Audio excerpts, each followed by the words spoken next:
ಇನ್ನು ರಾಯಚೂರಿನಲ್ಲಿ ಹೆಚ್ಚಾಗ್ತಾ ಇದೆ ಕುಡಿಯೋ ನೀರಿನ ಸಮಸ್ಯೆ. ಟ್ಯಾಂಕರ್ ನೀರಿಗೆ ಜನರು ಮುಗಿಬೀಳ್ತಾ ಇದ್ದಾರೆ. ನಿತ್ಯವೂ ಕೂಡ ನೀರಿಗಾಗಿ ಮಹಿಳೆಯರ ನಡುವೆನೇ ಗಲಾಟೆ ಶುರುವಾಗ್ಬಿಟ್ಟಿದೆ. ಕಾರಣ ನೀರಿನ ಪೂರೈಕೆ ಸರಿಯಾಗಿ ಆಗ್ತಾ ಇಲ್ಲ. ಅಲ್ಲಿ ನೀರು ಸಿಕ್ಕರೂ ಕೂಡ ಅವ್ರಿಗೆ ಸಾಕಾಗ್ತಾ ಇಲ್ಲ ಅವ್ರು ಪೂರೈಸ್ತಾ ಇರುವಂತ ನೀರು. ಹೀಗಾಗಿ ದಿನನಿತ್ಯವೂ ಮಹಿಳೆಯರು ಜಗಳ ಮಾಡ್ಕೊಳ್ತಿದ್ದಾರೆ.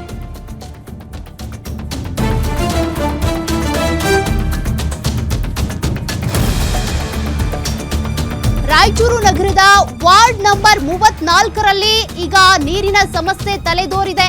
ವಾರ್ಡ್ ನಂಬರ್ 34 ಅಸ್ಕಿಹಾಳದಲ್ಲಿ ಕಳೆದ 7 ದಿನಗಳಿಂದ ನೀರಿಗಾಗಿ ಪರದಾಟ ಮುಂದುವರೆದಿದೆ.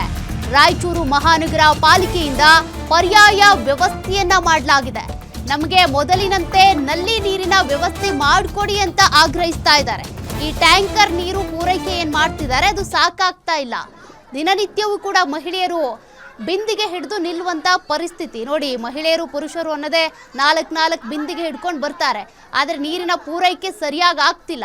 ಹೀಗಾಗಿ ನಮಗೆ ಪರ್ಯಾಯ ವ್ಯವಸ್ಥೆ ಮಾಡಿಕೊಡಿ, ನಲ್ಲಿ ನೀರಿನ ವ್ಯವಸ್ಥೆ ಮಾಡಿ ಅಂತ ಸ್ಥಳೀಯರು ಆಗ್ರಹಿಸಿದ್ದಾರೆ.